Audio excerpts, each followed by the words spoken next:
हाँ, तो हम स्टार्ट कर रहे हैं अपना फर्स्ट चैप्टर, जो कि है इंट्रोडक्शन टू इकोनॉमिक्स।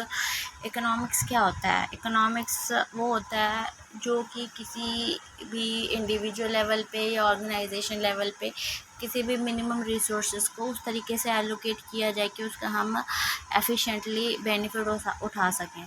ठीक है, तो यही है इकोनॉमिक्स पूरा। अब हम देखेंगे इसमें हम क्या क्या पढ़ने वाले हैं। ठीक है, तो डेफिनेशन इसकी क्या बोलती है? Economics is a social science that focuses on the study of how societies allocate and use scarce resources. At its core, economics is concerned with the problem of scarcity, which arises because human wants and needs are virtually unlimited, while the resources available to satisfy them are limited. इसका मतलब है कि जो economics है वो एक तरीके का एक ऐसा सोशल कॉन्सेप्ट है जो स्टडी करता है कि सोसाइटीज़ में एलोकेशन किस तरीके से किया जाए स्कार्स रिसोर्सेज का, बिकॉज हमारे जो रिसोर्सेज है वो बहुत कम है, और जो हमारी यही एक प्रॉब्लम होती है इकोनॉमिक्स में। और जो हम ह्यूमंस है, हमारी नीड्स और वांट्स तो बहुत ज़्यादा होती हैं, लेकिन जो रिसोर्सेज है वो हमारी नीड्स को सेटिस्फाई करने के लिए बहुत ज़्यादा ही लिमिटेड है। तो इसी बात का इसी प्रॉब्लम को हम इकोनॉमिक्स में इंक्वायरी करेंगे और उस चीज़ का एनालिसिस करेंगे कि how can we tackle this problem. Second, economics study how individuals, businesses, and governments make decisions about the allocation of resources, including labor, capital, and natural resources, to meet their needs and desires. Economics जो होते हैं, जो economics की study करते हैं, उन्होंने किस level पे देख रहे हैं? इंडिविजुअल लेवल पे देख रहे हैं, बिजनेसेस के लेवल पे देख रहे हैं, गवर्नमेंट्स के लेवल पे देख रहे हैं कि क्या किस तरीके के डिसीजंस बनाए जाएं, एलोकेशन ऑफ रिसोर्सेज किया जाए कि इंक्लूडिंग लेबर, कैपिटल और नेचुरल रिसोर्सेज की जो हमारी जो नीड्स और जो डिज़ायर्स है वो फुलफ़िल हो सके. बेसिक कॉन्सेप्ट्स क्या है? बेसिक कॉन्सेप्ट्स है गुड्स. ठीक है, तो गुड्स में क्या आता है? तो goods refer to the physical और tangible products that are produced and consumed in an economy. Goods can be categorized into two main types, consumer goods and capital goods. Goods एक ऐसी चीज़ होती है जो कि फिजिकल और टेंजिबल फॉर्म में produce की जाती है और जो कि इकोनॉमी में कंज्यूम की जाती है. टेंजिबल और प्रोडक्ट, फिजिकल प्रोडक्ट मतलब जिस चीज़ को हम छू सकें, कुछ भी आप ले सकते हो. फॉर एग्जांपल ये हमारी जो बुक्स है इसको हम छू सकते हैं, दिस इज़ आवर गुड. ठीक है, ये हमारे पास बॉटल्स रखे हैं, दिस इज़ आवर गुड. हमारा फ़ोन है, हम इसे छू सकते हैं, फिजिकली प्रेजेंट है, दिस इज़ कॉल्ड गुड्स. ठीक है, तो जो गुड्स होते हैं ये हमारे दो मेन कैटेगरीज में डिवाइड होता है. First is consumer good and second is capital goods. तो कंज्यूमर गुड्स क्या होते हैं? Consumer goods are products that are purchased by individuals और households for their personal consumption. These goods are used directly to fulfill people's needs and desires. Examples: food items, clothing, electronics like smartphones, televisions, and everyday items like furniture and household appliances. ठीक है, consumer good वो होते हैं जो ऐसे goods होते हैं जो इंडिविजुअल खरीदता है और हाउस होल्ड्स में पर्सनल कंजम्पशन के लिए जो यूज़ होने वाले गुड्स होते हैं वो होते हैं हमारे कंज्यूमर गुड. फॉर एग्जांपल कि ये जो हम अपने घर में चेयर लेके आते हैं, वो भाई हम अपनी पर्सनल कंजम्पशन के लिए लेके आते हैं कि हम इस पर बैठेंगे. हमारे घर में बेड है, हमारे घर में पिलोज़ है, वाटर बॉटल है, हम खुद के लिए पानी पीते हैं, हम अपने लिए बुक्स लेकर आए अपने पर्सनल कंजम्पशन के लिए. ठीक है, हमारे पास अपनी साइकिल है, तो वो हमारी एक पर्सनल गुड हो गई, हमारी एक कंज्यूमर गुड हो गई. ठीक है, now second is capital good. What are capital goods? Capital goods are goods that are used in businesses to produce their other goods or provide services. These goods are not meant for direct consumption but are used in the production process. Capital goods include machinery, equipment, tools, and buildings used in manufacturing, agriculture, construction, and other industries. For example, a tractor used by a farmer to cultivate crops or a printing press used by publishing company to print books are considered capital goods. Capital goods मतलब क्या? Capital goods वो goods होते हैं जो कि कोई भी business होता है वो और जो दूसरे प्रोडक्ट होते जो दूसरे प्रोडक्ट्स होते हैं या दूसरे जो गुड्स होते हैं उनको प्रोड्यूस करने के लिए वो गुड्स को यूज़ किया जाता है. जैसे कि आपने कोई भी बिज़नेस देखा होगा. अब बिज़नेस में क्या चाहिए? बिज़नेस में हमको तो क्या कहते हैं, कुछ भी फूड पैकेट्स बनाने हैं या हमें हमारी कोई बिस्किट की फैक्ट्री है, तो उस बिस्किट की फैक्ट्री में जो मशीन्स यूज़ हो रही हैं that is called a capital good. Because जो वो मशीन है वो एक प्रोडक्ट बनाने के लिए ही यूज़ करी जा रही है, तो जो वो मशीन है उसको हम क्या बोलेंगे? वो एक कैपिटल गुड है. अब कोई जो फार्मर है वो अपने खेत में ट्रैक्टर यूज़ कर रहा है तो वो अपने पर्सनल यूज़ के लिए तो कर नहीं रहा, वो यील्ड पैदा करने के लिए कर रहा है, ठीक है। हार्वेस्ट उसके जो वो यील्ड करेगा प्रोड्यूस, उसको हार्वेस्ट करने के लिए उसे ट्रैक्टर चाहिए होगा, तो वो उसके लिए ट्रैक्टर को यूज़ कर रहा है। सो that will be considered in a capital goods, ठीक है। अब कोई भी पब्लिशिंग कंपनी है या कोई भी कंपनी है, अगर वो अपनी कंपनी में कुछ अखबार प्रिंट कर रही है या मैगजीन्स प्रिंट कर रही है, जो वो मशीनरी यूज़ कर रहे हैं उस प्रिंट को करने के लिए, तो that machinery will be considered in a what, in a capital good, ठीक है। तो goods can also be further classified based on there durability और लाइफ स्पैन। जो गुड्स होते हैं वो और भी तरीके से क्लासीफाई करे जा सकते हैं। एक तो ड्यूरेबिलिटी एंड लाइफ स्पैन। तो ड्यूरेबिलिटी आपने सुना होगा कि जो भाई ऐसा गुड लो जो ड्यूरेबल हो, ड्यूरेबल और non durable, what are the difference between these two. तो ड्यूरेबल गुड्स वो होते हैं जिनका जो लाइफ स्पैन होता है ना वो लंबा होता है, ज़्यादा 3 साल से ज़्यादा होता है, ठीक है। अब आपने अपने घर में फ्रिज देखा होगा, आपने उसको 1 साल यूज़ किया, वो ख़राब तो नहीं हुआ, वो अभी भी चल रहा है ना। फ्रिज की लाइफ कितनी होती है, 10 से 15 साल, 20 साल भी चल जाते हैं, 25 साल चल जाते हैं कोई फ्रिज, ठीक है। अब आपने जो टीवी देखा होगा, वो टीवी आपने 1 दिन देखा, 2 दिन देखा, 10 दिन देखा, 1 साल देखा, तो ख़राब तो नहीं हुआ ना। तो that TV is also considered in a durable goods. आप अपने घर में ये एसी लगाए हो, ठीक है, एसी लगा रखा है आपने, तो वो भी एक ड्यूरेबल गुड्स में कंसीडर किया जाएगा, क्योंकि जो ड्यूरेबल गुड्स होते हैं उनकी जो लाइफ स्पैन होती है वो 3 साल से ज़्यादा होती है। जो जल्दी नहीं ख़राब होने वाले गुड्स होते हैं उनको हम बोलते हैं ड्यूरेबल गुड्स, ठीक है। अब ऐसी जो हम सैंडल चप्पल खरीद के लाएंगे, these are non durable goods, इसलिए तो बोलते हैं यार 200-300 ऐसे वाली चप्पल मत खरीदो, ऐसे जूते मत खरीदो, क्योंकि ये ड्यूरेबल नहीं होते हैं, ये चल नहीं सकते हैं ज़्यादा, तो इसलिए अच्छा ड्यूरेबल चीज़ को खरीदो। ये फ़ोन जो है ये भी ड्यूरेबिलिटी में आता है, क्योंकि ये भी 3-4 साल से ज़्यादा चल जाता है, ठीक है। और अब देखो हम नेक्स्ट, हाँ इसमें देखो एग्जांपल्स भी दे रखे हैं कि ड्यूरेबल गुड्स क्या होते हैं। देखो कार हो गए, आपकी कार भी इतनी जल्दी ख़राब होती है, रेफ्रिजरेटर्स, फर्नीचर, आपके लैपटॉप्स, ठीक है। तो नॉन ड्यूरेबल गुड्स क्या होते हैं, on the other hand that consumed quickly और हैव अ शॉर्ट स्पैन, ठीक है, like food, beverages, toiletries and stationery are non durable goods. जो ये हम इसको रोज़मर्रा की ज़िंदगी में यूज़ कर रहे हैं, लेकिन इनका जो लाइफ स्पैन होता है वो बहुत कम होता है, ठीक है। जैसे भी कोई भी हम कोक खरीद के लाया, हमने पी कंज्यूम करी, फेंक दिया उसकी bottle, that is included in the non durability goods. हम कुछ भी हमने ऑर्डर करके फूड मंगाया या हम कुछ भी खाना लेके आए, सब्जियां लेके आए, they are non durable goods, ठीक है। हम कुछ भी अपना शैम्पू लेके आए, अपने लिए क्या कहते हैं ऑयल्स खरीद के लेकर आए, या जो भी हमारे घर में जो ऐसी चीज़ें होती हैं जो जल्दी ख़राब हो जाती है, ठीक है, तो वो उनको हम कंसीडर करते हैं नॉन ड्यूरेबल गुड्स में। कोलगेट ये सब किसमें, नॉन ड्यूरेबल गुड्स में आ जाएगा। Another way to classify goods are based on their rival and excludability.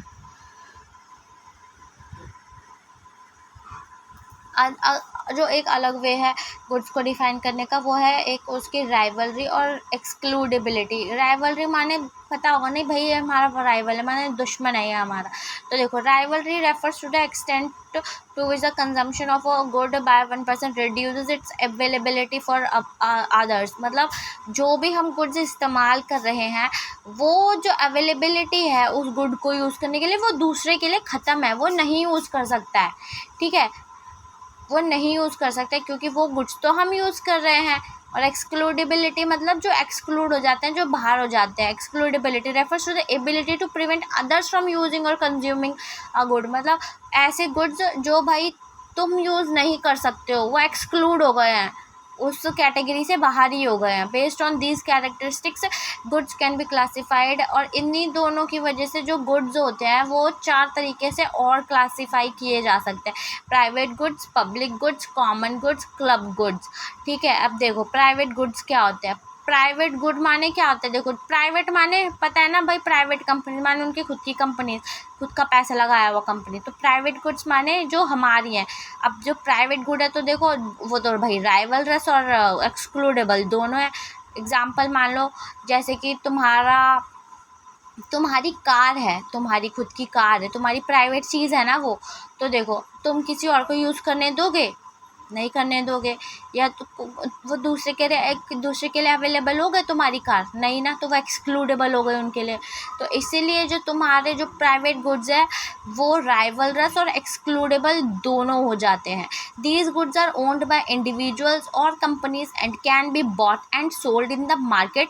For example of private goods are clothing, personal electronics, and privately owned vehicles. If you buy a new smartphone, it belongs exclusively to you and others cannot use it without your permission. ठीक है। Public goods on the other hand are non rivalrous and non excludable. Public goods क्या होते हैं? Public माने जो सबके लिए available हो, जो नॉन राइवलरस ना हो। पब्लिक गुड्स जैसे बोलते हैं ना यार, पब्लिक स्पेस है, ये पब्लिक स्पेस है, यहाँ पे हम चल सकते हैं। अब तुम कहीं घूमने जा रहे हो, सेलेक्ट सिटी मॉल जा रहे हो, या कहीं पर भी किसी भी मॉल में जा रहे हो, एमवेंस मॉल जा रहे हो, ठीक है, गुड़गांव में कहीं सड़क पे तुम चल रहे हो, ऐसे थोड़ी हो सकता है तुम्हें कोई वहाँ से भगा देगा कि चलो भागो यहाँ से, ये मेरा पर्सनल स्पेस है, ठीक है। ऐसे तो नहीं तुम्हें कोई बाहर भगा सकता। और कोई भी तुम मार्केट जा रहे हो वो भी एक पब्लिक प्लेस में आ जाता है, ठीक है। तुम किसी पार्क में जा रहे हो वो भी एक पब्लिक स्पेस में आ जाता है। तो जो पब्लिक गुड्स होते हैं वो नॉन राइवलरस होते हैं और नॉन एक्सक्लूडेबल होते हैं। तो these goods are provided by the government, ये खास तौर पे गवर्नमेंट के द्वारा प्रोवाइड किए जाते हैं, पब्लिक इंस्टीट्यूशंस के द्वारा, for the benefit of the society, जो बेनिफिट करे किसको? सोसाइटी को as a whole. Public goods are available to everyone, ये सबके लिए अवेलेबल होते हैं। And one person's consumption does not diminish its availability for others. और इसका मतलब है कि अगर तुमने उसको यूज़ कर लिया तो इसका मतलब ये नहीं होगा कि वो दूसरों के लिए कम हो जाएगा या उसकी अवेलेबिलिटी दूसरों के लिए कम हो जाएगी, ख़त्म हो जाएगी, ठीक है। तो एग्जांपल्स देख लो इसके अंदर क्या क्या लिखा है। स्ट्रीट लाइटिंग, अब देखो सड़क पे जो लाइटनिंग चलती है, ठीक है, जलती है, वो एक बार जल रही है, तुम भी देख रहे हो या तुम वहाँ से क्रॉस कर रहे हो, पास बाय हो रहे हो वहाँ से, तो सिर्फ ऐसा तो है नहीं भैया तुम ही वहाँ से जा सकते हो, वो जहाँ पे लाइट जल रही है वो दूसरे भी जा सकते हैं। नेशनल डिफेंस जो है, अब नेशनल जो डिफेंस है भाई, वो ऐसा थोड़ी सिर्फ एक तुम्हारे लिए रक्षा कर रही है, सबके ओवरऑल रक्षा कर रही है। पब्लिक पार्क्स देख लो, ठीक है। तो instance, if the government builds a park in your neighbourhood and you can enjoy benefit, then others can use as well. अब तुम जहाँ रहते होगे तो हमारे यहाँ पे भी ऐसे काफ़ी सारे पब्लिक पार्क्स है जहाँ भाई हम जा सकते हैं और लोग भी आ सकते हैं वहाँ पे। अब ऐसा तो नहीं है हम तो वहाँ जा रहे हैं लेकिन हम दूसरों को आने से मना कर रहे हैं, so that will be considered as a public good. Common goods क्या होते हैं? अब देखो, common goods are rivalrous but not excludable. वो राइवलरस तो होते हैं बट हम उनको एक्सक्लूड नहीं कर सकते। कैसे? These goods are available for use by anyone, ये किसी के भी द्वारा यूज़ किए जा सकते हैं, but their consumption by 1% reduces the amount available for others. मतलब वो होते तो किसी के लिए भी हैं, लेकिन अगर तुमने उनको यूज़ कर लिया ना तो उनका जो कंजम्पशन होगी, तुमने तो यूज़ कर लिया लेकिन उसकी जो अवेलेबिलिटी है ना वो दूसरे के लिए कम हो जाएगी। कैसे? Common goods often face the challenge of over use और डिप्लीशन। वो किस तरीके के चैलेंजेस फेस करते हैं? या तो वो ख़त्म हो जाएंगे, डिप्लीट हो जाएंगे, ठीक है। और इसके एग्जाम्पल क्या हो सकते हैं? जैसे कि फिशरीज़, बोट, फॉरेस्ट, ठीक है, एंड ग्रेजिंग लैंड्स। इस एग्जाम्पल से तो समझ ही गए होगा। अब जैसे कि देखो, अब समुद्र है, ठीक है, समुद्र में मछलियाँ हैं, मछलियाँ भाई सबके लिए हैं, ठीक है। सब, तुम जाओ तुम भी फिशिंग कर लो, कोई और जाएगा कोई और भी फिशिंग कर लेगा। लेकिन अगर तुमने वहाँ पे फिशिंग करी और तुमने वहाँ से ज़्यादा फिशेस कलेक्ट कर ली, ठीक है, तो ऐसा रहेगा कि वहाँ पे दूसरों के लिए फिशेस होंगी लेकिन कम होंगी ना, वहाँ पे अवेलेबिलिटी कम हो जाएगी वहाँ पे उसके लिए, ठीक है। अब तुम फॉरेस्ट में जा रहे हो, ठीक है, अब फॉरेस्ट भाई जा रहे हो, तुम जा रहे हो, अब लेकिन क्या है ना, वहाँ से तुम भैया पेड़ काट काट के जो भी तुम कर रहे हो वहाँ पे, ठीक है, निकाल रहे हो क्या जो भी कर रहे हो, तो भाई वो वहाँ से ख़त्म हो रहा है। तुमने तो यूज़ कर लिया अपने लिए, पेड़ काट काट के अपने लिए फर्नीचर बना लिया, तुमने अपने लिए घर बना लिया लकड़ी काट काट के, लेकिन एक ऐसा समय आएगा जो दूसरे के लिए वो चीज़ ख़त्म हो जाएगी, कम हो जाएगी। ग्रेजिंग लैंड, अब तुम अपनी बकरियों को चराने लेके जाओगे, इसीलिए तो वो नोमैड्स होते थे जो अपनी बकरियों को चरा लेते थे, फिर वो ख़त्म हो जाती है, फिर they will just move to other places. तो इसीलिए बोला जाता है कि ये जो है ये कॉमन गुड्स होते हैं, मतलब ये राइवलरस तो होते हैं और नॉन एक्सक्लूडेबल होते हैं, ठीक है। इनको हम एक्सक्लूडेबल नहीं कर सकते हैं, ये राइवलरस होते हैं, राइवलरी हो जाते हैं भाई, मैंने ले लिया तेरे लिए नहीं है, लेकिन नॉन एक्सक्लूडेबल है ये, ठीक है। क्लब गुड्स क्या होते हैं? या ये होते हैं एक्सक्लूडेबल, इनको एक्सक्लूड कर सकते हैं हम, लेकिन ये नॉन राइवलरस होते हैं। कैसे? These goods are provided by private organization, private organization इनको प्रोवाइड करती है और क्लब्स करते हैं, और people can enjoy pay access to them. कैसे? जैसे कि देखो केबल टेलीविज़न है, प्राइवेट गोल्फ कोर्सेज़ है, सब्सक्रिप्शन है, ठीक है, subscription based services like Netflix है। अब देखो ये जो है ना, कि इनमें कोई ऐसी राइवलरी नहीं है, भाई तुम्हारे पास पैसा है तुम दे दो, तुम्हारे पास पैसा नहीं है तुम एक्सक्लूड हो जाओगे, ठीक है। If you subscribe to a streaming service you can enjoy its content but your usage does not affect the availability to of that content further. अगर तुम उसको देख रहे हो तो वो दूसरे के लिए कोई उसको एक्सक्लूड नहीं करेगी वो चीज़, ठीक है। तुम तो यूज़ कर रहे हो, लेकिन ऊपर वाले एग्जांपल में देखा होगा, अगर तुमने उसमें से ज़्यादा क्या कहते हैं सी में से फिशेस निकाल ली, तो भाई तुमने दूसरे को तो एक्सक्लूड कर दिया ना। मतलब एक तरीके से वो एक्सक्लूड हो रहा है, बट तुम ऐसा नहीं हो रहा है उसके साथ कि भाई तुम उसको वो नॉन एक्सक्लूडेबल है, वो भी आके फिशिंग कर सकता है। तुम उसको ये नहीं कि भाई तू नहीं निकाल सकता इसमें से फिश, ऐसा नहीं होगा, ठीक है। तो इसलिए उसको बोल रहे हैं हम नॉन एक्सक्लूडेबल। फॉरेस्ट में भी तुम तो वहाँ पे जाके अपनी कैंपिंग वैम्पिंग कर सकते हो, लेकिन दूसरा भी आ सकता है, ठीक है। यही है। अब सर्विसेज देखो, services unlike physical goods services are intangible and can not be held और टच्ड। सर्विसेज वही जिसको हम छू नहीं सकते और हम उसको सर्विस को प्रोवाइड कर सकते हैं, ठीक है। ये एक एक्टिविटी होती है और टास्क होता है जो परफॉर्म्ड बाय इंडिविजुअल्स और businesses to fulfil the needs and wants of others. एक ऐसी चीज़ एक ऐसी इंडिविजुअल्स और बिजनेसेस के लिए होती है जो कि दूसरों की नीड्स और वांट्स को फुलफ़िल करने के लिए होते हैं। They include a wide variety of sector. इसमें काफ़ी ज़्यादा सेक्टर्स आते हैं, जैसे कि हेयर सैलून्स आते हैं, एजुकेशन आता है, बैंकिंग आता है, हेल्थ केयर आता है, ट्रांसपोर्टेशन आता है, एंटरटेनमेंट आता है, ठीक है। ये सर्विसेज होती है। अब कोई तुम्हें टीचिंग कर रहा है, ठीक है, वो एक सर्विस है। फिजिकल फॉर्म में तुम्हें दिख नहीं रहा है, but the knowledge they are providing to you that will be considered in a services. तो सर्विसेज आर ऑफन कंज्यूम्ड और experienced simultaneously as they are produced, unlike goods which can be produced and stockpiled before being sold. Services are usually produced and consumed in a real time or on demand. They rely heavily on human skills, expertise and interactions. इसमें human की skill include होती है, expertise include होती है, interaction होता है, लेकिन ये फिज़िकल फॉर्म में नहीं अवेलेबल होता है, जैसे कि जो गुड्स होते हैं, ठीक है। सर्विसेज जो ऑन डिमांड होती है और रियल टाइम बेस्ड होती है, लेकिन गुड्स जो होते हैं वो तो हम उनको स्टॉक पाइल कर सकते हैं, इसीलिए वो हम उनको कंसिडर करते हैं एज अ टेंजिबल गुड, और services are considered as an intangible good, ठीक है। अब सेकंड आ गया हमारा ये topic, that is utility. Utility refers to the satisfaction और usefulness that a person derives from consuming a good और सर्विस। यूटिलिटी रेफर्स करते हैं एक सेटिस्फैक्शन और यूज़फुलनेस जो कि पर्सन जो है वो डिराइव करता है कुछ भी कंज्यूम करने से, किसी भी गुड को या फिर सर्विस को, जो उसको यूटिलिटी यूटिलाइज हो रहा है, उसकी यूज़फुलनेस उसको पता चल जाए, उसको एक तरीके का सेटिस्फैक्शन मिल रहा है उस सर्विस को यूज़ करके या उस गुड को यूज़ करके, तो that will be considered as utility. तो it is a subjective measure and varies from person to person. ये एक सब्जेक्टिव मेजर होता है और ये हर एक बंदे के लिए अलग अलग होता है, हर एक पर्सन के लिए अलग अलग होता है। For example imagine you are hungry, example है कि तुमको भूख लग रही है और तुमने एक स्लाइस की पिज़्ज़ा खाई, तो जो तुम्हें सेटिस्फैक्शन मिलेगी ना उस पिज़्ज़ा के फर्स्ट स्लाइस को खा के, भाई दैट विल बी होलसम, और उसको जो तुम्हें हैप्पीनेस, उससे जो तुम्हें सेटिस्फैक्शन मिलेगी ना, वो तुम जो उससे डिराइव करोगे उससे, तो वो भाई तुम्हारी यूटिलिटी होगी। भाई क्या गज़ब था पिज़्ज़ा, है ना, इतनी भूख में तो मज़ा ही आ गया, ठीक है। और जैसे अब हम आगे देखेंगे वो चीज़। अब मार्जिनल यूटिलिटी क्या होती है, देखो, on the other hand it is the additional utility gained from consuming one more unit of a good और service. It help to understand how the satisfaction changes as we consume more of a particular item. Marginal utility मतलब क्या होता है ना, कि जैसे हम कोई भी चीज़ को हम कंज्यूम कर रहे हैं, लेकिन जो उसकी हर एक एडिशनल यूनिट पे जो हमें सेटिस्फैक्शन मिलेगी ना, वो कम कम कम होती जाएगी, ठीक है। तो इसी को हम कहते हैं marginal utility.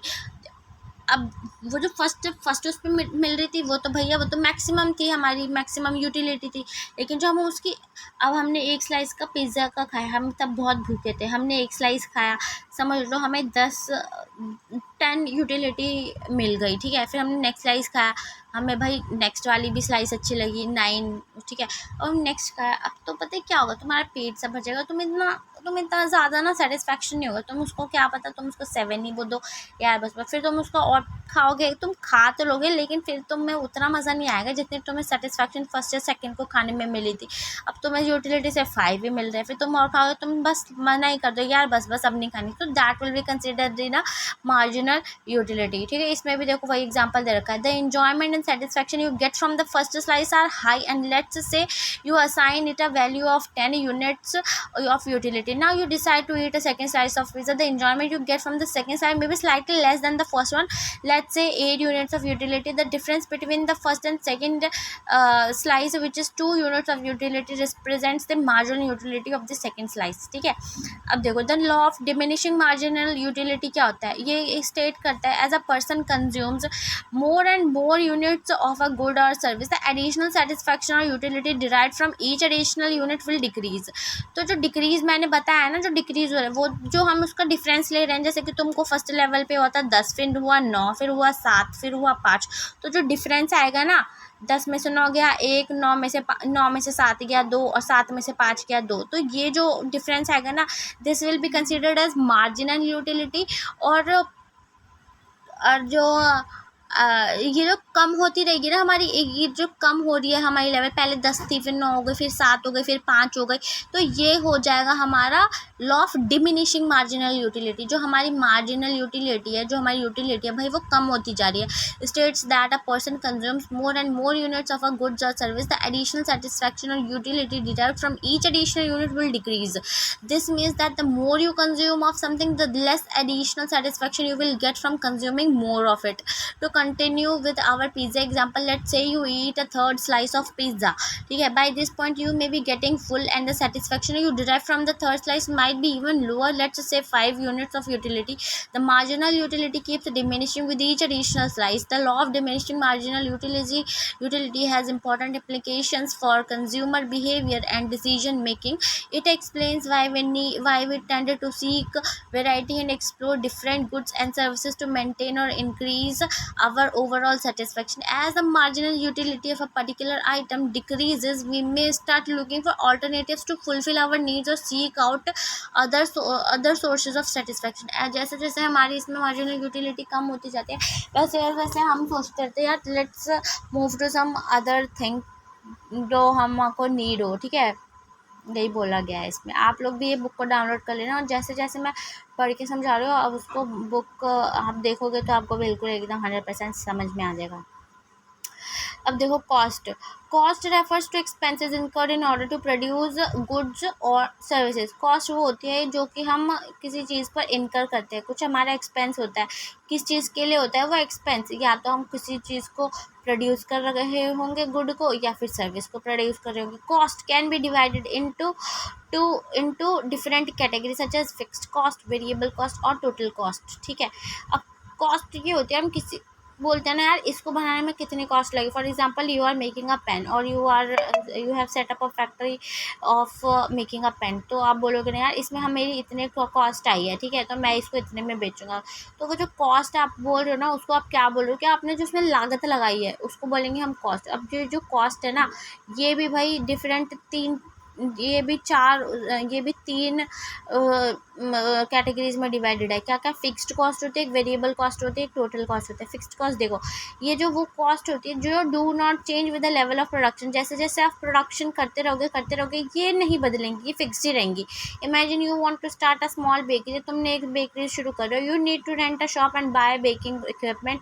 The rent you pay for the shop and the monthly payment for the equipment are fixed cost. It doesn't matter how loaves of bread you produce, these cost remain same। अब ये वही बता रहा है ना कि भाई तुम समझ लो एक बेकरी की दुकान खोल रहे हो, ठीक है, अब तुमने वो रेंट पे ले लिया या तुमने उसको बनाने के लिए जो भी इक्विपमेंट खरीदे हैं, अब चाहे तुम उसमें अपना जो तुम बेकरी का सामान चाहे तुम ज़्यादा प्रोड्यूस कर रहे हो या तुम कम प्रोड्यूस कर रहे हो, तो तुम जो वो किराया दोगे किसी भी ओनर को वो फिक्स्ड ही रहने वाला है। फॉर एग्जाम्पल अगर तुमने कोई जगह लिया, अगर तुम वहाँ पे 20,000 का किराया दे रहे हो और तुम्हारे लोग कितने भी बन रहे हैं या कितने भी कम बन रहे हैं या बिक रहे हैं, उससे किसी को कोई लेना देना नहीं है। तुम्हारी जो हर महीने का जो टोटल तुम्हारा रेंट होगा वो उतना ही जाएगा, फिक्स्ड। 20,000 है तो 20,000 ही जाएगा, तो that will be considered as fixed cost. और वेरिएबल कॉस्ट क्या होता है, ये वेरी करता रहता है हर एक लेवल के प्रोडक्शन पे। कैसे, the cost of flower, sugar and other ingredients you use while making your bread will increase as you produce more loaves। अब ये क्या होता है, वेरिएबल होता है, ये हर एक प्रोडक्शन यूनिट के साथ ना ये डिफरेंट होता रहेगा।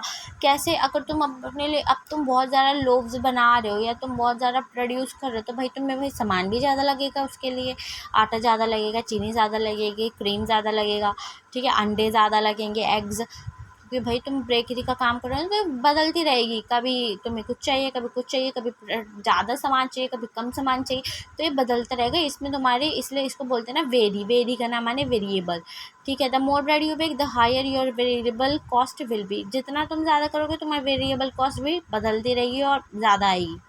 और टोटल कॉस्ट क्या होता है, ये सम होता है किन दोनों का सम, एक तो फिक्स्ड कॉस्ट का और वेरिएबल कॉस्ट का। एवरेज कॉस्ट क्या होती है,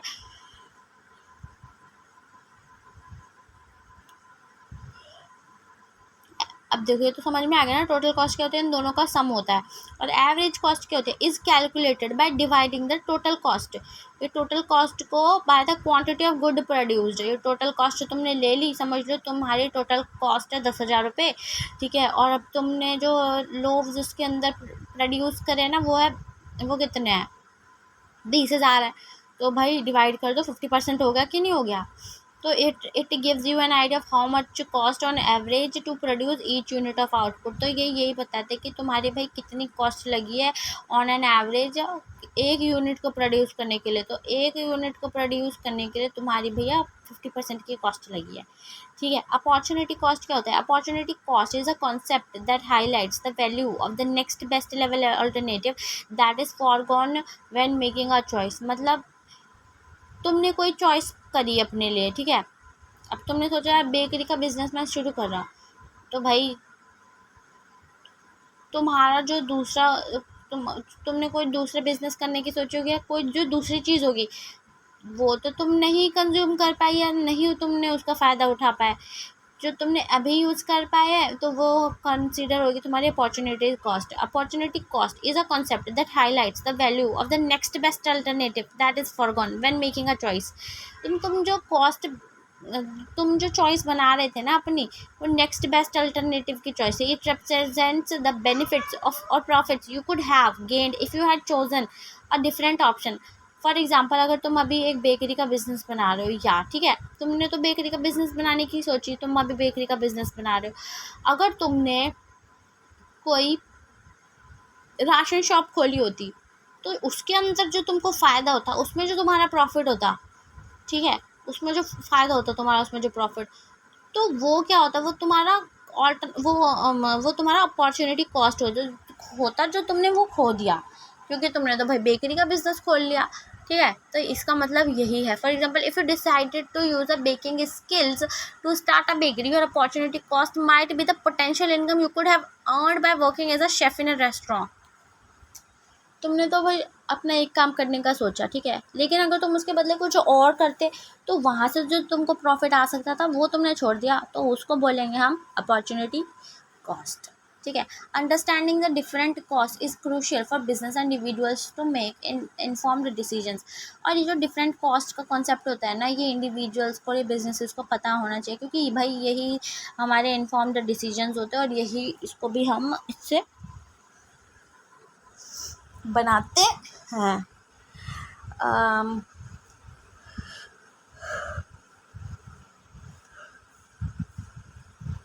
By comparing cost and benefit, they can evaluate the profitability of different options and make choices that maximize their overall welfare। तो जो भी हम अपने कॉस्ट और बेनिफिट को कंपेयर करेंगे और उससे जो हम निकालेंगे भाई इसमें ज़्यादा प्रॉफिट हो सकता है, ये किस में हो सकता है, जो दूसरे जो भी ऑप्शंस होंगे वो हमारी जो चॉइसेस होगी और हमारी चॉइसेस किस में मैक्सिमाइज रहेगी, ठीक है, फॉर दी ओवरऑल वेलफेयर। अब देखो नेक्स्ट आ जाता है हमारा price. Price refers to the amount of money और value that is assigned to a good और सर्विस।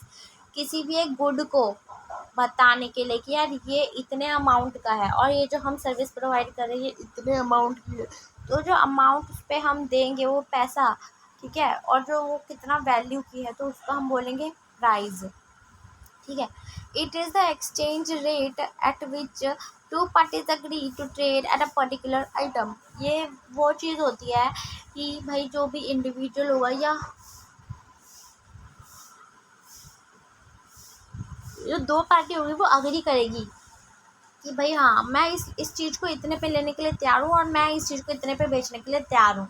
अब तुम फ्रूटी लेने जाते हो, ठीक है, अब तुम कह रहे हो कि भाई मुझे 10 रुपए की फ्रूटी चाहिए, अब वो कह रहा है हाँ मेरे पास 10 रुपए की फ्रूटी है, तो अग्रीएबल एक प्राइस है ना, वो भी 10 की बेच रहा है, वो तुम भी 10 की लेने जा रहे हो, तो उसको हम बोलते हैं price. The amount of money which is assigned on any particular good और item on which you are agreed to buy that product or that other party is agreed to sell that product, ठीक है। Purchases I am saying prices are influenced by various factor. जो prices होते हैं ये अलग अलग factors से influenced होते रहते हैं, सच एज सप्लाई से, डिमांड से, प्रोडक्शन कॉस्ट से, कंपटीशन से, गवर्नमेंट की इंटरवेंशन से,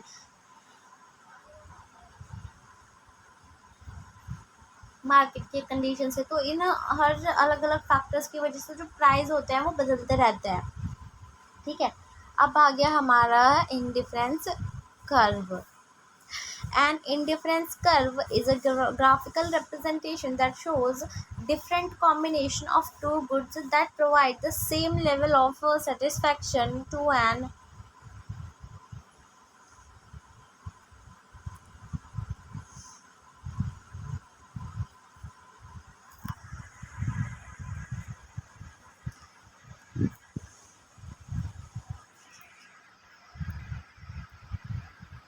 हाँ, देखो an indifference curve is a graphical representation. जो इंडिफरेंस कर्व है एक तरीके का ग्राफिकल रिप्रेजेंटेशन होता है that shows different combination. Is different combination बताता है किसके, दो गुड्स के जो कि same level of satisfaction provide करते हैं कि इंडिविजुअल के। The word indifference means that the individual is equally happy और satisfied with any point on the curve. अगर हम एक यूनिट अगर हम एक यूनिट कमोडिटी एक्स ले रहे हैं और हम वाई कमोडिटी ले रहे हैं, तो हमको जो सेटिस्फेक्शन मिल रहा है वो ये देखो कितना है, ए पॉइंट पर है। अब हम ले रहे हैं वाई कमोडिटी और हम ले रहे हैं 2 यूनिट ऑफ एक्स कमोडिटी, हम बी पॉइंट पे मिल रहे हैं। तो जो स्लोप है ना, ये जो नीचे की तरफ जो स्लोप जा रही है डाउनवर्ड स्लोपिंग है। इससे हमें क्या समझ में आ रहा है, ये यही बता रहे हैं कि जो as the quantity of one good increases, जैसे जैसे एक गुड की क्वांटिटी इंक्रीज हो जा रही है, the quantity of other good decreases to maintain the same level of satisfaction. अगर आप एक एप्पल खरीद रहे हो, ठीक है, तो उसकी देखो तो आप जो है 14 ऑरेंजेस खरीद रहे हो। अब आपने बोला कि यार मेरे को तो ना 2 यूनिट ऑफ एप्पल चाहिए, तो आपको दूसरे वाले जो ऑरेंज है उसकी क्वांटिटी कम करनी पड़ेगी जिससे आप सेटिस्फाई रहो, ठीक है। ये तो बोला quantity of one good increases, the quantity of other goods decreases to maintain the same level of satisfaction. जैसे जैसे एक इसकी बढ़ती जाएगी वैसे वैसे एक की कम होती जाएगी। This concept is known as diminishing marginal rate of substitution. आप सब्सटीट्यूट करो, जहाँ पे आप 14 ऑरेंजेस खरीद रहे थे वहाँ पे आप एक एप्पल खरीद रहे थे। अब आपको आपने बोला कि भाई यार मेरे को तो ना 2 एप्पल चाहिए, लेकिन फिर आपने क्या किया, आप बोले यार मैं अब मुझे 10 ऑरेंजेस लेने पड़ेंगे क्योंकि आपको दोनों के लिए same level of satisfaction maintain करना है। और इसीलिए वो जो कर्व बन रहा है वो डाउनवर्ड स्लोपिंग है और इसको हम बोलेंगे marginal diminishing marginal rate of substitution. वो सब्सटीट्यूट कर रहे हो ना आप उसको, आपने वो 14 यूनिट तो 4 यूनिट तो छोड़ दी ऑरेंजेस की, इसलिए आपने क्या किया 2 यूनिट ऑफ एप्पल्स ले लिए। It implies that individuals are willing to give up less one good in exchange for more of the other good as they consume more of that good. इसमें ये बताया गया है कि जैसे जैसे इंसान किसी भी एक लेवल का गुड जो खरीदता रहेगा, दूसरे के लिए उसकी जो डिमांड है वो कम होती रहेगी, वो कम कंज्यूम करने लग जाएगा, ठीक है। By analysing indifference curve economics can study consumer preferences. ये वाले डिफरेंट, अगर ये कर्व को वो देखेंगे तो उनको इससे क्या एनालाइज करने को मिलेगा, उनको ये एनालाइज कर पाएंगे इससे कि भाई कंज्यूमर की प्रेफरेंसेस क्या है। अगर आपको अपना एप्पल का बिजनेस खोलना है, ठीक है, और अगर ऑरेंजेस का बिजनेस भी खोलना है, तो आप क्या करोगे, ऐसे थोड़ी यार चल मैं एप्पल के ऑरेंजेस एप्पल का बिजनेस खोल देता हूँ, चल मार्केट में आज तो भाई बहुत बिक्री होगी। आपको बाद में जाके पता चलेगा जब आप देखोगे डिफरेंस में, यार बंदे तो भाई ऑरेंज के लिए ज़्यादा प्रेफरेंस रख रहे हैं। तो इसलिए जो भी है आपको बिजनेस वगैरह खोलने से पहले रिसर्च ज़रूर कर लेना, ठीक है।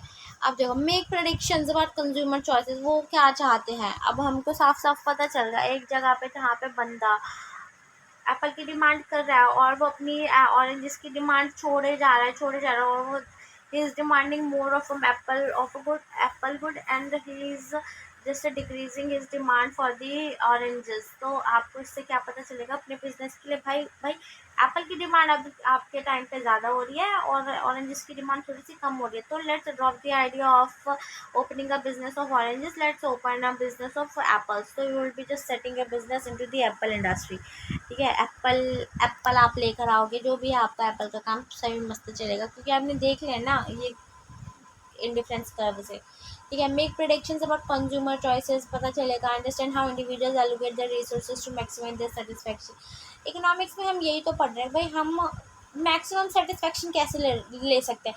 रिसोर्सेज तो हमारे पास कम है, हमारे पास हर चीज़ का रिसोर्सेज कम है। हमारे पास पैसा है, पैसा भी एक रिसोर्सेज है, ठीक है, वो हमारे पास कम है पैसा, तो हम चाहते हैं कि भाई कम पैसे में हमको ज़्यादा मैक्सिमम लेवल ऑफ सेटिस्फैक्शन हो जाए। ऐसा नहीं भाई पैसा तो ठूस जाओ लेकिन सेटिस्फैक्शन हमें वो मिल नहीं रहा है, तो that will not be considered as a economics, ठीक है। अब देखो टाइप ऑफ इकोनॉमिक्स कितने टाइप के होते हैं। एक तो होता है मैक्रो इकोनॉमिक्स और एक होता है माइक्रो इकोनॉमिक्स, ठीक है। ये दो ब्रांचेज होती है इकोनॉमिक्स की, which focuses on different level of analysis and different economic phenomena, ठीक है। मैक्रो इकोनॉमिक क्या बताता है, ये बताता है इकोनॉमिक को बड़े लेवल पे बताता है, ये economic as a whole, economy as a whole including the aggregate behaviour of household firms government. It examines the performance of the economy in terms of overall output, income, and employment, and the factors that affect these variables. Macroeconomic topics of interest include economic growth, inflation, unemployment, monetary policy, fiscal policy, and international trade. तो macro economic पे हम ना एक बड़े level पे पढ़ाई करते हैं, ठीक है। हम इसको बड़े लेवल पे देखते हैं कि इकोनॉमिक्स इसमें ग्रोथ क्या चल रही है कंट्री में, या इन्फ्लेशन कितना चल रहा है, अनएम्प्लॉयमेंट कितना हो रहा है, ठीक है। मॉनेटरी पॉलिसी कैसी रहनी चाहिए, फिजिकल पॉलिसीज़ क्या है, इंटरनेशनल बाहर ट्रेड कैसा हमें करना है, ठीक है। और ओवरऑल देखता है बिहेवियर क्या चल रहा है हाउस होल्ड में, फॉर्म्स में, गवर्नमेंट्स में। तो एक देखता है ओवरऑल लेवल पे, होल लेवल पे देखता है। And whereas micro economics it tells us about the behaviour of individual agents such as consumer firms industries. ये एक पर्टिकुलर छोटे लेवल पे बताते हैं इसका इंटरेक्शन मार्केट में किस तरीके का है, ठीक है। Determine prices and allocation of resources, ये बताते हैं कि प्राइसेस को हमें किस तरीके से एलोकेट करना है मार्केट में, या resources कैसे allocate करें। Microeconomics seeks to understand how individuals and firms make decisions, how market work and how government policies affect the behavior of these agents, ठीक है। इसमें पता लगता है कि भाई इंडिविजुअल का इंटरेस्ट किस में है और फर्म्स कैसे डिसीजन बना सकता है, मार्केट किस तरीके से वर्क कर रहे हैं, गवर्नमेंट की पॉलिसीज़ क्या है जो इन सब एजेंट्स को अफेक्ट कर रही है, ठीक है। तो माइक्रो इकोनॉमिक्स में हम क्या टॉपिक पढ़ते हैं, जैसे कि हम पढ़ते हैं सप्लाई एंड डिमांड का, मार्केट का स्ट्रक्चर कैसा है, कंज्यूमर का बिहेवियर क्या है और प्रोड्यूसर का बिहेवियर क्या है, इकोनॉमिक्स ऑफ इंफॉर्मेशन, ठीक है। अब देखो कॉन्सेप्ट ऑफ माइक्रो इकोनॉमिक्स तो छोटा सा ही टॉपिक रहने वाला है, बाकी हमारा जो स्टडी होगा we will be doing more of macro economics, लेकिन थोड़ा समझना ज़रूरी है, ये समझ में आ जाएगा। माइक्रो इकोनॉमिक्स में अभी जैसे हमने पढ़ा कि हमें डिमांड सप्लाई पता होना चाहिए, तो अब हम पढ़ने वाले हैं डिमांड का। Demand refers to the quantity of a good और services that consumer are willing and able to buy it at a given price and within a specific period of time. It represents the desire, affordability and intention to purchase a product. मतलब क्या बोल रहा है ये बोल रहा है कि जो डिमांड है ना वो क्वांटिटी ऑफ अ गुड और service that consumer are willing and able to buy. ये बता रहा है कि जो भी ह्यूमन है या जो भी हम जो कंज्यूमर्स हैं वो हम हम कितना क्वांटिटी चाहते हैं, ठीक है, उस गुड की, या कितना हम सर्विस चाहते हैं और हम उसके लिए कितना पे करने को तैयार है, कितने पे हम खरीदेंगे, कितना प्राइस रहने वाला है उस गिवन पॉइंट पे, ठीक है, उस स्पेसिफिक पॉइंट पे। ये बताता है कि भाई डिज़ायर क्या है, हम कितना अफोर्ड कर सकते हैं, हमारी इंटेंशन क्या है प्रोडक्ट को बाय करने का, ठीक है।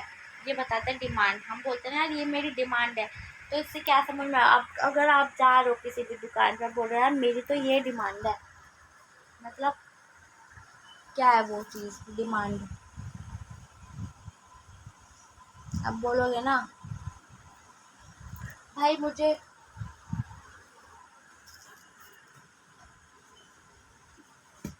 आज मेरे फैशन में चलने वाली पैंट है ना वो दिखा दे, कार्गो पैंट दिखा दे, जीन्स दिखा दे, जॉर्डन के शूज़ दिखा दे, ये सब दिखा दे, ठीक है। तो मतलब क्या है इसका, इसका मतलब आप उससे यही तो डिमांड करो कि आप उसके लिए कितना आपको उसकी चाह है, ठीक है, उसकी डिज़ायर है, और आप उसको अफोर्ड कर पा रहे हो। भाई आप जॉर्डन के जूते मांग रहे हो, या आप कार्गो पैंट मांग रहे हो, या आप जीन्स मांग रहे हो, ठीक है, और आपका इंटेंशन क्या है उस प्रोडक्ट को खरीदने का, आप किसी शादी में जा रहे हो या कहीं पर घूमने जा रहे हो, तो ये हमारी डिमांड को बताते हैं कि यार मेरी ये डिज़ायरेबिलिटी है, मेरी ये डिमांड है, मुझे ये चाहिए, ठीक है, उसको बोलते हैं हम डिमांड।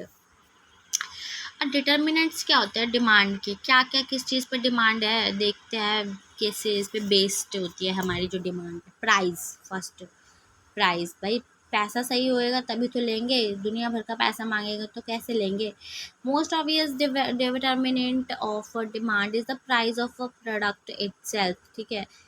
सबसे पहले क्या देखते हैं, प्राइस देखेंगे। Usually when the price of a product decreases the quantity demanded increases and vice versa. देखा ऐसा गया है कि भाई जिस चीज़ का दाम कम होता जाएगा उसकी डिमांड ज़्यादा बढ़ती जाएगी, है ना। For example if the price of a smartphone goes down तो more people might be interesting in buying them, है ना। कम हो गया यार प्राइस तो भाई हम भी सोचेंगे ना यार, चल ना प्राइस तो कम हो ही गया इसका, चलो और ले लेते हैं, है ना। अगर उसका प्राइस दाम बढ़ जाएगा तो नहीं लेंगे, है ना।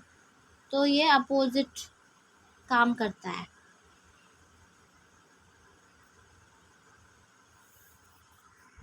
Income, income of consumer plays a significant role in determining the purchasing power। purchasing power हमारी भाई कितना शक्ति है हमारी खरीदने की, purchasing power। when people's income increases they can afford to buy more goods and services leading to an increase in demand।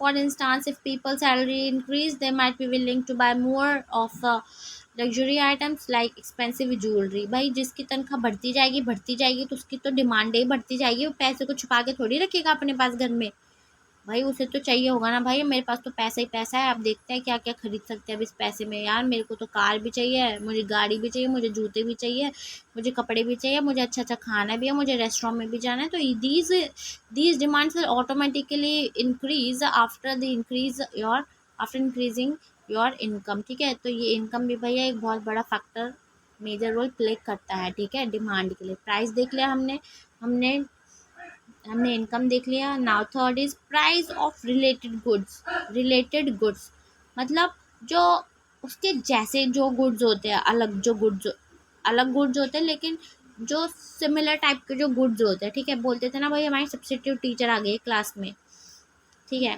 लेकिन period तो ज़रूर लगेगा, ऐसा नहीं कि खेलने भेज देंगे, ठीक है, सब्स्टिट्यूट लगेगा भाई। अब देखो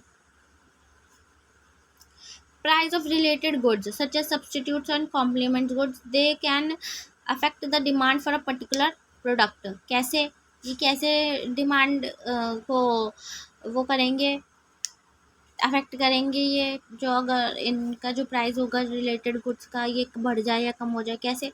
substitutes are products that can be use in place of each other, like किसी बोलते हैं ना भाई सब्सटीट्यूट टीचर आ गई इनकी जगह पे ये अब हमारा जो है वो पढ़ाएंगे, कैसे। तो ये इसमें भी बोला गया है कि tea and coffee are what complementary goods हैं, ये सब्सटीट्यूट गुड्स है। कैसे, when the price of one substitute goods increases, अगर एक सब्सटीट्यूट गुड का प्राइस इंक्रीज हो रहा है तो ऑटोमेटिकली दूसरे का क्या होगा, वो डिक्रीज होएगा। पीपल में switch to the other resulting in a change in demand. Tea चाय का जो है डिमांड, वो क्या है, वो बढ़ रही है, वो बढ़ रही है। ठीक है, चाय की डिमांड जो है बढ़ गई। कैसे, क्यों बढ़ी लेकिन? ज़रूर कॉफ़ी की डिमांड में, कॉफ़ी के प्राइस में, या कॉफ़ी में कुछ बदलाव आया होगा, या उसका वो पैसे में इंक्रीज़ हो गई होगी, या कुछ हुआ होगा, यही तो हो सकता है ना। अब देखो, complementary goods are products that are used together like smartphones and, वो सब्स्टिट्यूट गुड्स और जो कॉम्प्लीमेंट्री गुड्स होते हैं ना, ये दोनों अलग अलग है। ठीक है, और कॉम्प्लीमेंट्री गुड्स क्या होते हैं, जो कॉम्प्लीमेंट करते हैं एक दूसरे के बिना भाई चल चल नहीं सकेंगे, ये होते हैं कॉम्प्लीमेंट्री गुड्स। कैसे? If the price of the smartphone decreases, the mobile data might increase. अब एक तरफ तो देख रहे हैं प्राइस भाई, उसके क्या कहते हैं, टेलीफोन के, स्मार्टफोन के जो प्राइस है ना, वो कम हो गए। लेकिन भाई इससे किसको फ़ायदा हो रहा है? मोबाइल डेटा वालों को। जब बहुत सारे बंदे खरीद लेंगे फ़ोन, ऑटोमेटिकली क्या होगा, मोबाइल डाटा का तो चार्ज बढ़ेगा ही ना। यही तो हो रहा है, और क्या हो रहा है, देख लो खुद ही, है ना। अब if the price of smartphone decreases, अगर स्मार्टफोन के प्राइस डिक्रीज हो गए तो मोबाइल डाटा का क्या होगा, इंक्रीज हो जाएगा। जब मोर खरीदेंगे, more people buy smartphones and want to use them with data plans. अब फोर्थ के आगे, consumer preferences and taste. Consumer का प्रेफरेंस और टेस्ट पे भी डिपेंड करता है भाई, कि वो क्या चाहिए, उनको चाहिए कुछ और, दे तुम कुछ और रहे हो। If a new fashion trend become popular and demand for clothing item related to that trend will likely be increase. ठीक है, population size or demographics of the population can impact demand. An increase in the population generally leads to an increase in the demand for goods and services. भाई ज़्यादा population होती जाएगी तो demand भी भाई बढ़ती जाएगी, पैसे भी बढ़ते ही जाएंगे, बढ़ते ही जाएंगे। ठीक है, और if a new housing complex is built, the demand for furniture, appliances and other household items may rise. ज़्यादा भाई एक घर बन रहा है तो ये जो फर्नीचर वगैरह का प्राइस होगा, ये भी बढ़ता ही जाएगा। लॉ ऑफ डिमांड क्या बोल रहा है? The law of demand states that there is an inverse relationship between the price of a product and quantity demanded while the all other factors being equal. अगर सबको बराबर रखा जाए, बाकी दूसरी चीज़ों को कंसिडर ना करते हुए, तो हम देख सकते हैं कि लॉ ऑफ डिमांड क्या बोलते हैं। वो बोलते हैं कि भाई अगर प्राइस बढ़ेगा तो क्वांटिटी डिमांड जो भी वो कम हो जाएगी। ठीक है, और जब प्राइस कम होएगा तो क्वांटिटी डिमांड बढ़ जाएगी। ये इन्वर्स रिलेशनशिप, तभी इधर बोला गया इन्वर्स रिलेशनशिप। ठीक है, रिलेशनशिप इलस्ट्रेटेड द डिमांड कर रही है आगे। ठीक है, अब ऊपर अभी देखो प्राइस ये है और क्वांटिटी है नीचे। ठीक है, प्राइस बढ़ रहा है, देखो पहले बढ़ा हुआ था, नहीं ये देखो नीचे से प्राइस कम था भाई, तो डिमांड ज़्यादा थी। प्राइस बढ़ रहा है, धीरे धीरे ऊपर जा रहा है, तो भाई डिमांड कम होते जा रही है। ये बताया गया है। अब आगे elasticity of demand. Elasticity of demand कितनी बताई है इन्होंने? 3 बताई हैं। इलास्टिक, इन इलास्टिक और यूनिट इलास्टिक। यूनिट इलास्टिक क्या होता है? इक्वल होता है ये तो। When a change in price leads to an equal percentage change in the quantity demanded. भाई जितना हम डिमांड कर रहे हैं उतना ही वो प्राइस, उसका मतलब जितना हम प्राइस है उतना ही उसकी जो इक्वल परसेंटेज है चेंज हो रही है क्वांटिटी डिमांडेड में। ठीक है, 50% इंक्रीज हो रहा है प्राइस और 50% की नीचे डिमांड जो है नीचे गिर रही है। ठीक है, तो इसका मतलब है यूनिट इलास्टिक। इसके responsiveness of quantity demanded matches the change in price, तो बराबर सही रहेगा। ठीक है, इधर बदला उधर भी बदलेगा ही। ठीक है, इन इलास्टिक में क्या होगा? When a change in prices leads to relatively larger change in quantity demanded, we say demand is elastic. In this case consumers are highly responsive to the price change. For example, if the price of a luxury car goods increases, people may decide to buy a different brand or postpone their purchase altogether. मतलब क्या इसके अंदर जो है, कि larger change आएगा। अगर luxury cars भैया महंगी होती गई तो भाई बंदे खरीदना कम कर देंगे। इलास्टिक है ना, इलास्टिक ज़्यादा देखो, इलास्टिक वो होते हैं ना रबड़, देखो खींच रही है। अब तुम ये देखो, मानो कि भाई ज़्यादा वो खींच रही है तो भाई बंदे कम खरीदेंगे। और वो नेक्स्ट वाला देखो, इन इलास्टिक में when a change in price leads to relatively smaller change, जब कुछ भी चेंज नहीं रहेगा तो we say demand is inelastic. In this case consumers are less responsive to price changes. Price से उनको कोई वो नहीं, वो कुछ फ़र्क नहीं पड़ेगा। अगर देखो प्राइस ऑफ बेसिक ग्रोसरीज अगर वो कुछ भी थोड़ा भी इंक्रीज होती है तो जो बंदे होंगे उनको फिर भी बाय करेंगे क्योंकि उनकी नेसेसिटी में आ गई। ठीक है, तो ये हो जाएगी इन इलास्टिक। और इलास्टिक में क्या होगा भाई, ज़्यादा चेंज आएगा। इन इलास्टिक में थोड़ा बहुत भी चेंज नहीं आएगा क्योंकि वो तो अफोर्ड कर ही लेंगे अगर थोड़ा भी इंक्रीज आता है तो। और यूनिट इलास्टिक में वो बराबर ही रहेगा। ठीक है, एक्सेप्शंस क्या होते हैं इसके, लॉ ऑफ डिमांड के एक्सेप्शंस होते हैं गिफिन गुड और वेबलन गुड्स। गिफिन गुड्स क्या होते हैं, ये ना इन्फीरियर क्वालिटी के गुड्स होते हैं ये। ठीक है, जो defy the law of demand, ये मना कर देते हैं, ये लॉ ऑफ डिमांड को फॉलो नहीं करते। मतलब क्या होता है कि अब देखो price of a Giffen good ना, अगर ये इंक्रीज होंगे, अगर ये बढ़ेंगे ना तो जो इनकी क्वांटिटी, जो इनकी डिमांड होगी ना, ये बढ़ जाएगी। कैसे, the this happens when the good is an essential staple. अगर ये एसेंशियल होगा ना लोअर इनकम कंज्यूमर के लिए। अब देखो for example, price of rice increases significantly, low income individuals may have to spend a larger portion of their budget on the rice and may end up buying more of it despite the higher price। मतलब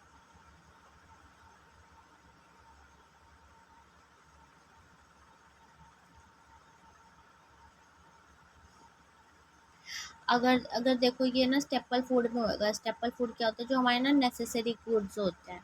अब देखो जो चावल है ना, वो एक तरीके का भैया बहुत क्या क्या बोलेंगे इसको, सभी खाते हैं इसे, है ना। स्टेपल फूड माना क्या है ना, राइस। अब जैसे जैसे ना प्राइस जो है वो राइस का ना बढ़ते जाएगा तो जो लो इनकम इंडिविजुअल्स होंगे ना, जिनकी कम तनख्वाह है, उनको ज़्यादा अमाउंट स्पेंड करना पड़ेगा अपने बजट का राइस पर। और इससे क्या होगा, they end up buying more of it, वो ज़्यादा खरीद लेंगे उसको ज़्यादा प्राइस पे। और एबलन गुड क्या होता है, ये भाई ये लग्जरी गुड्स में आते हैं, ये भी लॉ ऑफ डिमांड को अपोज ही करते हैं। कैसे कैसे करते हैं, as a price of Veblen good increases, अगर इनकी जो प्राइस की वेबलन गुड्स की प्राइस है ये बढ़ेंगे तो क्वांटिटी क्या होगी, इसकी कम नहीं होगी, बढ़ी जाएगी। कैसे, because the high the price of a good is seen as a status symbol. ये बड़े बड़े उसमें होता है कि जैसे जैसे भाई प्राइस बढ़ेगा, और क्योंकि वो तो खरीदेंगे, वो ऐसे नहीं करेंगे, वो दूसरे पे स्विच हो जाएंगे, वो उसको और खरीदेंगे। क्यों, क्योंकि भाई उनको अपना स्टेटस का सिंबल दिखाना होता है, भाई हमारा स्टेटस कुछ बोलता है। ठीक है, ये होता है वेबलन गुड्स। गिफिन गुड आपको पता चल गया है ना। सप्लाई क्या बोलता है, supply refers to the quantity of a good और service that producers are willing and able to offer for sale at a different prices during a specific period. ये एक स्पेसिफिक पीरियड पे बताता है कि गुड या सर्विसेज का price कितना और उसकी क्वांटिटी कितने में सेल हो रही है। ठीक है, और जो बंदे हैं, जो प्रोड्यूसर्स हैं, are willing and able to offer, वो कितने पे उसको सेल करेंगे। ठीक है, it represent relationship between the prices of a product and quantity producers are willing to produce and sell. It represents the relationship between the price of a product and quantity producers are willing to produce। ये वो ही relationship बताता है price की और quantity की, price की और quantity की, कि भाई जो प्रोड्यूसर्स है वो कितने में विलिंग है प्रोड्यूस करने में और सेल कितने में करेंगे। लॉ ऑफ सप्लाई क्या बोलता है, देखो हमने लॉ ऑफ डिमांड देखा था, वो तो इन्वर्सली था, है ना, इन्वर्स था। लॉ बढ़े क्या कहते हैं, प्राइस बढ़ेगा, डिमांड कम होएगी। ठीक है, डिमांड कम होएगी, प्राइस बढ़ेगा। क्या बोल दिया मैंने, प्राइस बढ़ेगा, डिमांड कम होएगी, प्राइस कम होएगा, डिमांड बढ़ेगी। ठीक है, इसमें क्या बोल रहा है, ये इसका डायरेक्ट रिलेशनशिप होता है। ठीक है, कैसे, डिमांड बढ़ रही है भाई, सप्लाई भी बढ़ा देंगे, यही लिखा है ना इधर। The supply of demand, the law of supply states that there is a direct relationship between the price of a product and the quantity supplied assuming all other factors remain equal. ये किस चीज़ का है? Direct relationship बता रहा है product में, price of a product and quantity supplied. Assuming क्या assume कर रहा है वो, कि जो अदर फैक्टर्स है ये भी कांस्टेंट है। In simple terms we can say that price of a product increases, अगर प्राइस देखो बढ़ रहा है ना ऊपर, क्वांटिटी भी भाई बढ़ रही है, बढ़ा रहे हैं वो जो प्रोड्यूस कर रहे हैं वो बढ़ा रहे हैं, देखो बढ़ रहा है ना, इंक्रीज हो रहा है। तो यही है डिटर्मिनेंट्स, इसके भी वही है।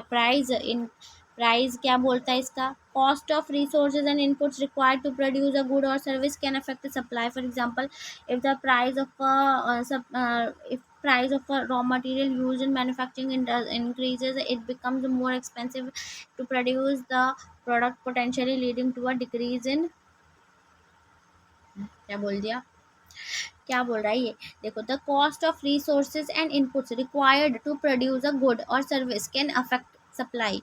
जो भी कॉस्ट होगी रिसोर्स का और जो इनपुट हम उसमें प्रोड्यूस करने में लगाएंगे गुड या सर्विसेज को, कैन अफेक्ट सप्लाई, ये सप्लाई को अफेक्ट करेगा। कैसे? For example, if the price of raw materials use in manufacturing increases, it becomes more expensive to produce a product. देखो, अब जैसे अगर मैन्युफैक्चरिंग, अगर रॉ मटेरियल्स का जो प्राइस है वो इंक्रीज हो रहा है, तो जो मैन्युफैक्चरिंग का जो कॉस्ट है ना भाई वो भी बढ़ जाएगी।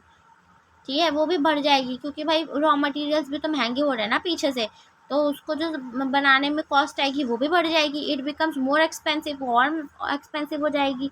इसलिए क्या होएगा, इसकी वजह से क्या होगा, potentially leading to a decrease in supply. तो इससे हमें देख सकते हैं कि जो सप्लाई है वो कम हो जाएगी। Technology, advancement in technology can enhance production efficiency, reduce cost and increase supply. अगर टेक्नोलॉजी एडवांस होती गई तो इसकी वजह से क्या होगा, प्रोडक्शन एफिशिएंट होती रहेगी, कॉस्ट में थोड़ी कमी आएगी और सप्लाई जो है वो बढ़ेगी। इन्वेंशन ऑफ न्यू मशीनरी और automation can streamline production process, allowing producers to supply more at lower cost. मतलब कम पैसा लगेगा ना फिर, जब जब हमारे पास अच्छी टेक्नोलॉजी आ जाएगी। लेबर मैनुअल में पहले क्या होता था, अरे भाई लेबर मैनुअल में वो ज़्यादा लेबर लगती थी तो भाई ज़्यादा कॉस्ट आती थी, इसलिए भाई पैसा भी भाई महंगा होता था। लेकिन वो उसको हिस्ट्री से रिलेट करके देख लो, जब इंडिगो उगाते थे, ठीक है, वो इंडिविजुअल्स उगाते थे, लेबर मैनुअली करते थे, वो महंगा बिकता था। लेकिन जब वही सेम चीज़, वही जो नील था वो फॉरेन कंट्रीज में वो खुद उगाने लग गए, अपनी जीन्स बनाने लग गए, नीला नीला उनके पास सब कुछ होने लग गया वहाँ पे। तो यहाँ क्या होगा, यहाँ तो भाई डिमांड कम होएगी ना, क्योंकि भाई जब बंदों को सस्ते में मिल रही है वही चीज़, तो इतना महंगा यहाँ पे कौन खरीदेगा। तो वही चीज़, वही सेम चीज़ हुई थी। समझ में आ रहा है ना, वही है। ठीक है, इट बिकम्स मोर, ये टेक्नोलॉजी का कम हो जाएगी, इससे कॉस्ट लोअर हो जाएगी। इसीलिए तो भाई यहाँ के आर्टिसंस का सब धंधा चौपट करके चले गए थे ब्रिटिशर्स। ठीक है, अब देखो number of sellers, if the new firms enter the market the overall supply में इंक्रीज। अगर भाई ज़्यादा लोग आ गए मार्केट में तो भाई सप्लाई भी ज़्यादा ही होगी। Conversely, if existing firms exit the market, supply में डिक्रीज। और अगर ये चले गए तो भाई सप्लाई कम हो जाएगी। ठीक है, एक्सपेक्टेशन क्या है, एक्सपेक्टेशन अबाउट फ्यूचर प्राइजेस और changes in market conditions can influence supply. Future के प्राइजेस को अगर हम एक्सपेक्ट करते हैं या चेंजेस देखते हैं मार्केट के कंडीशन में, तो वो हमारी सप्लाई में चेंज ला सकते हैं। कैसे? Example, if producers anticipate significant increase in the price of a product in the future, they might reduce current supply to take advantage of higher profits। अगर कुछ भी चीज़ चल रही है, वो देखो जैसे भी कोविड आया था ना, अब आपको तो पता ही होगा, उन्होंने क्या देखा, उन्होंने ये देखा कि यार आगे चल के इसकी डिमांड तो बढ़ ही जाएगी इस पर्टिकुलर प्रोडक्ट की। तो उन्होंने क्या किया, सप्लाई कम कर दी और बोला कि ये भी तब बेचेंगे, कब बेचेंगे, जब दाम ज़्यादा मिलेंगे। यही तो हुआ था जब ऑक्सीजन मिल नहीं रहे थे, है ना। सप्लाई भाई, उनको पता था सप्लाई, वो जो उसकी जो डिमांड है वो ज़्यादा होने वाली है, ज़्यादा पैसे पे वो क्या चोर बाजारी मचाने नहीं लगे थे, ज़्यादा से ज़्यादा पैसों पे बेच रहे थे ऑक्सीजन। यही है सेम सप्लाई। ठीक है, हमें फ्यूचर एक्सपेक्टेशन हमें लग रहा है कि यार बढ़ जाएगी, देन विल जस्ट हो, ये होर्डिंग इसी वजह से ही होती है। ठीक है, to take the advantage of higher profits later, current supply को रिड्यूस कर देंगे और या नहीं होगा